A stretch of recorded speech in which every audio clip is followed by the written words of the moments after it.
بسم اللہ والصلاة والسلام علی رسول اللہ۔ دیکھو ہم مسلمان ہیں اور مختلف طریقوں سے خصوصاً انڈیا والے نیٹ کے ذریعے سے اور ایسے تھنک ٹینکس موجود ہیں جو ہم کو فحاش بناتے ہیں، لہٰذا ایسے ویڈیوز بنانا یا لائک کرنا یا ایسے گروپس بنانا جس میں گندی چیزیں ہوں، گندی ویڈیوز ہوں، وہ آدمی صرف قبر اور آخرت میں مجرم نہیں، وہ دنیا میں ذلیل ہوگا۔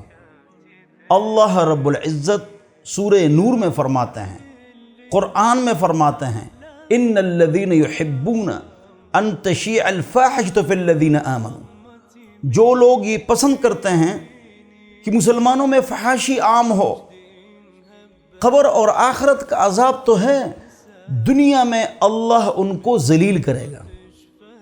دیکھو گناہ سے پریشانی آتی ہے، ہمارے اوپر جو پریشانیاں ہیں نا، یہ گناہوں کی وجہ سے آتی ہیں۔ اب اتنا بڑا گناہ، سب سے بڑی سزا وہ بدکاری پر ہے، کیوں؟ وہ بڑا جرم ہے۔ تو اسی طرح جو آدمی بدکاریوں کی چیزوں کو عام کرے گا، اس طرح کلپس آگے چلائے گا یا فیس بک یا پیج وہ بناتے ہیں تاکہ زیادہ لوگ لائک کریں، تو اللہ کو کیا جواب دیں گے؟ لہٰذا ایسی چیزوں سے آج ہی توبہ کریں اور اللہ رب العزت کو ناراض نہ کریں۔ آخر میں صرف ایک واقعہ، ایک آدمی آیا اور اس نے کہا کہ میرے والد صاحب نہایت نیک آدمی تھے، 5 وقت نمازی، متشرع، ان کا انتقال ہو گیا۔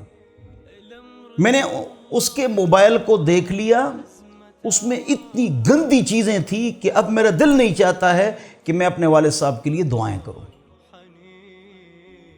تو گناہوں سے بچیں، اسی میں خوشی ہے۔ صحابہ ہمیشہ خوش رہتے تھے، کیوں؟ گناہوں سے بچے رہتے تھے، دنیا کے لیے خوب محنت کرتے تھے، بل گیٹ سے مالدار تھے، لیکن قبر اور آخرت کی روتے تھے۔